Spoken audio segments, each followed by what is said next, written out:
എല്ലാവർക്കും active teachers കോർണറിലേക്ക് സ്വാഗതം. നിങ്ങൾ പുതിയ ടീച്ചർമാർ, ഞാൻ ഈ വീഡിയോയിൽ പറയാൻ പോകുന്ന 4 മിസ്റ്റേക്സ് ചെയ്യാതിരുന്നാൽ ബെസ്റ്റ് ടീച്ചർമാർ ആകും. ടീച്ചർമാർ ചെയ്യാൻ പാടില്ലാത്തതായ ആ 4 മിസ്റ്റേക്സ് ഏതൊക്കെയാണെന്ന് നമുക്ക് നോക്കാം. ഇതിൽ ഒന്നാമത്തേത്, നിങ്ങൾ ടീച്ചർമാർ ഇപ്പോൾ ക്ലാസ്സിൽ പഠിപ്പിച്ചുകൊണ്ടിരിക്കുകയാണെന്ന് വിചാരിക്കുക. അപ്പൊ കുട്ടികൾ നിങ്ങളോട് പറഞ്ഞു, ടീച്ചർ ഇപ്പൊ പഠിപ്പിച്ച കാര്യം ഞങ്ങൾ ട്യൂഷൻ ടീച്ചർ പഠിപ്പിച്ചിട്ടുണ്ട്, പക്ഷെ ആ ടീച്ചർ ഇങ്ങനെയല്ലല്ലോ പഠിപ്പിച്ചത്, വേറൊരു രീതിയിലാണല്ലോ ഞങ്ങളെ പഠിപ്പിച്ചിട്ടുള്ളത്. ഇത് കേൾക്കുമ്പോൾ നിങ്ങളുടെ മനസ്സിൽ എന്താണ് ഉണ്ടാവുക? സ്വാഭാവികമായും ദേഷ്യം ഉണ്ടാവും. നിങ്ങൾ കുട്ടികളോട് ചോദിക്കും, നീയൊക്കെ എന്താ വിചാരിച്ചത്? എനിക്കൊന്നും അറിയില്ലെന്നോ? ഞാൻ എന്താണ് പഠിപ്പിക്കുന്നത് എന്ന് വെച്ചാൽ അത് പഠിച്ചാൽ മതി, അധികം ഇങ്ങോട്ടൊന്നും പറയണ്ട കേട്ടോ. പിന്നെ നിങ്ങളുടെ ട്യൂഷൻ ടീച്ചർ പഠിപ്പിക്കുന്നതല്ലേ ഇപ്പൊ ശരി, ഞാൻ പഠിപ്പിക്കുന്ന പഠിച്ചാൽ മതി. മിക്കവാറും ടീച്ചർമാര് ഇങ്ങനെയാണ് പ്രതികരിക്കുക. ചിലപ്പോൾ നിങ്ങൾ അങ്ങനെ പ്രതികരിക്കുന്ന ടീച്ചർമാർ ആയിരിക്കില്ല, എന്നാലും ചില ടീച്ചർമാരൊക്കെ ഇങ്ങനെയുണ്ട്. എന്തായാലും നിങ്ങൾ പുതിയ ടീച്ചർമാർ ഇങ്ങനെ ഒരിക്കലും പ്രതികരിക്കാൻ പാടില്ല. അപ്പൊ ഇങ്ങനെ ഒരു സിറ്റുവേഷനിൽ നിങ്ങൾ പുതിയ ടീച്ചർമാർ എങ്ങനെ പ്രതികരിക്കണം? പഠിപ്പിക്കുന്ന കാര്യത്തിൽ കുട്ടികൾ ഇങ്ങനെ കമ്പയർ ചെയ്യുമ്പോൾ നിങ്ങൾ ടീച്ചർമാര് കുട്ടികൾ പറയുന്നത് മുഴുവനായും കേൾക്കുക. എന്നിട്ട് കുട്ടികളോട് പറയുക, ഇത് രണ്ടും ശരി തന്നെയാണ്. ഇനി അഥവാ ട്യൂഷൻ ടീച്ചർ പഠിപ്പിച്ചതിൽ എന്തെങ്കിലും മിസ്റ്റേക്സ് ഉണ്ടെങ്കിൽ നിങ്ങൾ ഇങ്ങനെ പറയുക, ഇതാ ഇവിടെ ചെറിയൊരു മിസ്റ്റേക്ക് ഉണ്ട്, ബാക്കിയൊക്കെ കറക്റ്റ് ആണ്. അല്ല, അത് കുഴപ്പമൊന്നുമില്ല, നിങ്ങൾക്ക് ഇത് പഠിക്കാൻ എളുപ്പമുണ്ടെങ്കിൽ നിങ്ങൾക്ക് ഇത് പഠിക്കാം, പക്ഷെ ഞാൻ പഠിപ്പിക്കുന്നത് നിങ്ങളുടെ ഓർമ്മയിൽ നിൽക്കുമെങ്കിൽ നിങ്ങൾ അത് പഠിച്ചാലും മതി. പിന്നെ ആ മിസ്റ്റേക്സ് ഞാൻ ഇപ്പൊ നിങ്ങൾക്ക് കറക്റ്റ് ചെയ്ത് പറഞ്ഞുതരാം. എന്തായാലും ഞാൻ ക്ലാസ് എടുക്കുന്നത് നന്നായി ശ്രദ്ധിച്ചിരിക്കുക, എന്നിട്ട് അതിലേതാണ് നിങ്ങൾക്ക് ഇഷ്ടപ്പെട്ടത് എന്ന് വെച്ചാൽ അത് നിങ്ങൾക്ക് പഠിക്കാം. ഈ ഒരു രീതിയിൽ സൂത്രത്തിൽ നിങ്ങൾ ഈ ഒരു സിറ്റുവേഷൻ കൈകാര്യം ചെയ്താൽ ആർക്കും ഒരു പ്രശ്നവുമില്ല. സത്യം പറഞ്ഞാൽ എനിക്ക് തന്നെ ഒരു അനുഭവം ഉണ്ടായിട്ടുണ്ട്. എന്റെ മകൻ സ്കൂളിൽ നിന്ന് വന്നിട്ട് എന്റെ അടുത്ത് പറഞ്ഞിട്ടുണ്ട്, അമ്മേ സ്കൂളിൽ ടീച്ചർമാർ വഴക്ക് പറയുന്നുണ്ട്, ട്യൂഷന് പോകുന്നുണ്ട്, ട്യൂഷൻ ടീച്ചർ പഠിപ്പിക്കുന്നതൊന്നും ശരിയല്ല എന്നാണ് ടീച്ചർമാർ പറയുന്നത്. അവർക്കോ പിന്നെ എല്ലാം അറിയില്ലേ എന്നില്ലൊരു, അപ്പൊ ടീച്ചർമാരോടൊരു ദേഷ്യമാണ്, സ്കൂളിലെ ടീച്ചർമാരോടൊരു ദേഷ്യമാണ് കുട്ടികൾക്ക് അങ്ങനെ പറയുമ്പോൾ ഉണ്ടാവുക. ഇത് നേരിട്ടുള്ള അനുഭവമാണ്, അതുകൊണ്ടാണ് ഞാൻ പറഞ്ഞത് ഈ ഒരു സിറ്റുവേഷൻ ഇങ്ങനെ തന്നെ കൈകാര്യം ചെയ്യണം.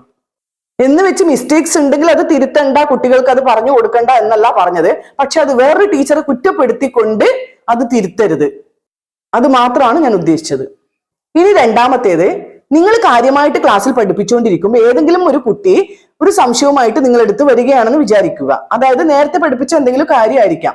അപ്പൊ നിങ്ങൾ കുട്ടിയോട് ചോദിക്കും, ഇപ്പോഴാണോ മുമ്പത്തെ സംശയമൊക്കെ ചോദിച്ചുകൊണ്ട് വരുന്നത്? അത് ഞാനിപ്പോ പഠിപ്പിക്കുന്ന ശ്രദ്ധിക്ക്, ഒരു സംശയം ചോദിക്കാൻ കണ്ട സമയം. ഈ ഒരു രീതിയിൽ നിങ്ങൾ കുട്ടികളോട് പ്രതികരിച്ചാൽ പിന്നെ എപ്പോഴെങ്കിലും കുട്ടികൾ നിങ്ങളോട് സംശയം ചോദിക്കുമോ? ഇല്ല. അപ്പൊ ഇങ്ങനൊരു സിറ്റുവേഷനിൽ നിങ്ങൾ കുട്ടികളോട് എന്ത് പറയണം? ഇങ്ങനൊരു സിറ്റുവേഷനിൽ നിങ്ങൾ ക്ലാസ് മൊത്തത്തിൽ പറയാം, കുട്ടികളെ നിങ്ങൾക്ക് എന്തെങ്കിലുമൊക്കെ സംശയം ഉണ്ടാവും എന്ന് എനിക്കറിയാം, അപ്പൊ നമുക്കുണ്ടല്ലോ അത് ഇന്നത്തെ ദിവസം അല്ലെങ്കിൽ ആഴ്ചയിൽ ഏതെങ്കിലും ഒരു ദിവസം, അത് ഏതാ ദിവസം എന്ന് വെച്ചാൽ നിങ്ങൾ ടീച്ചർമാർക്ക് തീരുമാനിക്കാം. ഇപ്പൊ വെള്ളിയാഴ്ചയാണെന്ന് വിചാരിക്കുക, വെള്ളിയാഴ്ച 6ാമത്തെ പീരീഡ് ഒരു 20 മിനിറ്റ് നമുക്ക് നിങ്ങളുടെ സംശയങ്ങളൊക്കെ ഡിസ്കസ് ചെയ്യാം.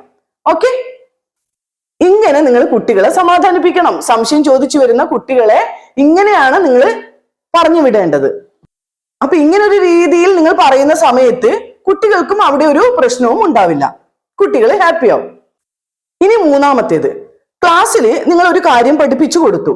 നിങ്ങൾ പഠിപ്പിച്ചു കൊടുത്ത കാര്യം ഇന്റലിജന്റ് ആയിട്ടുള്ള കുട്ടികൾ വളരെ വേഗത്തിൽ തന്നെ മനസ്സിലാക്കിയെടുത്തു.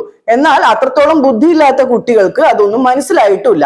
അപ്പൊ നിങ്ങൾ ഇങ്ങനെ വിചാരിക്കും, ഞാൻ ഏതായാലും ക്ലാസ് നന്നായിട്ട് എടുത്തു കൊടുത്തിട്ടുണ്ട്, മനസ്സിലാക്കേണ്ട കുട്ടികളൊക്കെ അത് മനസ്സിലാക്കിയിട്ടുമുണ്ട്, ഇനി മറ്റു കുട്ടികളെ പഠിപ്പിക്കാൻ വീണ്ടും എന്നെ കൊണ്ട് പഠിപ്പിക്കാനൊന്നും പറ്റില്ല. ഒരു ടീച്ചറും ഇങ്ങനെ ചിന്തിക്കരുത്. ക്ലാസ്സിലെ ഇന്റലിജന്റ് ആയിട്ടുള്ള കുട്ടികളെ പഠിപ്പിക്കാൻ ഒരു പണിയുമില്ല. അതേസമയം പഠിത്തത്തിൽ അത്ര കഴിവില്ലാത്ത കുട്ടികളെ പഠിപ്പിച്ചെടുക്കുന്നതിലാണ് ടീച്ചറുടെ കഴിവ്. അപ്പൊ നിങ്ങൾ ടീച്ചർമാർ എന്താണ് ചെയ്യേണ്ടത്? വീക്ക് സ്റ്റുഡൻസിന് കൂടി മനസ്സിലാകുന്ന തരത്തിൽ, അവർക്ക് കൂടി പഠനത്തിൽ ഒരു ഇൻട്രസ്റ്റ് വരുന്ന രീതിയിലായിരിക്കണം നിങ്ങൾ ക്ലാസ് എടുക്കേണ്ടത്. ഇനി നാലാമതായിട്ട്, നിങ്ങൾ ടീച്ചർമാര് MEdഉം PhDയും ഒക്കെ എടുത്തിട്ട് വന്നിട്ടുള്ളവരായിരിക്കാം. അപ്പൊ നിങ്ങൾ വിചാരിക്കുന്നുണ്ടാവും, ഇനിയിപ്പൊ എനിക്കൊന്നും പഠിക്കാനില്ല, ഇനി പുതിയതായിട്ടൊന്നും അറിയാനുമില്ല, ഞാൻ എല്ലാം പഠിച്ചു കഴിഞ്ഞു. ഏതെങ്കിലും ടീച്ചർമാർ ഇങ്ങനെ ചിന്തിക്കാൻ പാടുണ്ടോ? ഇല്ല. ഇപ്പോഴത്തെ ജനറേഷനെ കുറിച്ച് ഞാൻ പറയാതെ തന്നെ നിങ്ങൾക്ക് അറിയുന്നുണ്ടാവും. നമ്മുടെ കുട്ടികൾക്ക് ഓരോ ദിവസം കഴിയും തോറും ബുദ്ധിശക്തിയും കഴിവും വികൃതിയും ഒക്കെ കൂടി വരികയാണ്. കുട്ടികളുടെ ഇടയിൽ നടക്കുന്ന കാര്യങ്ങളെ കുറിച്ചുകൂടി നിങ്ങൾ അപ് ടു ഡേറ്റ് ആവണം. അപ്പൊ നിങ്ങൾ പറയും ഞാൻ ദിവസം പത്രം വായിക്കാറുണ്ട്, ന്യൂസ് കേൾക്കാറുണ്ട്, പിന്നെ ഇതിൽ കൂടുതൽ എന്താ വേണ്ടത്? അങ്ങനെയല്ല. കുട്ടികളുടെ ഇൻട്രസ്റ്റ് എന്താണെന്ന് നിങ്ങൾ മനസ്സിലാക്കണം. അവരുടെ കഴിവ് നമുക്ക് എങ്ങനെയൊക്കെ വളർത്തിയെടുക്കാം, അവരെ പുതിയ പുതിയ രീതികളിലൂടെ എങ്ങനെ എളുപ്പത്തിൽ പഠിപ്പിച്ചെടുക്കാം, ഇങ്ങനെയുള്ള കാര്യങ്ങളെ കുറിച്ചുകൂടി നിങ്ങൾ നിങ്ങളുടെ അറിവ് വർദ്ധിപ്പിച്ചെടുക്കണം. അല്ലാതെ എനിക്ക് PhD ഉണ്ട് എന്നൊക്കെ പറഞ്ഞതുകൊണ്ട് വലിയ കാര്യമൊന്നുമില്ല. ഇപ്പോഴത്തെ കുട്ടികളെ ശരിയായ രീതിയിൽ കൊണ്ടുവരേണ്ട കാര്യങ്ങളൊക്കെ നിങ്ങൾ പുതിയ ടീച്ചർമാർ പഠിച്ചെടുക്കേണ്ടി വരും. അപ്പൊ ഇന്നത്തെ വീഡിയോ ഇത്രയേ ഉള്ളൂ. പുതിയൊരു വീഡിയോയുമായി നമുക്ക് വീണ്ടും കാണാം.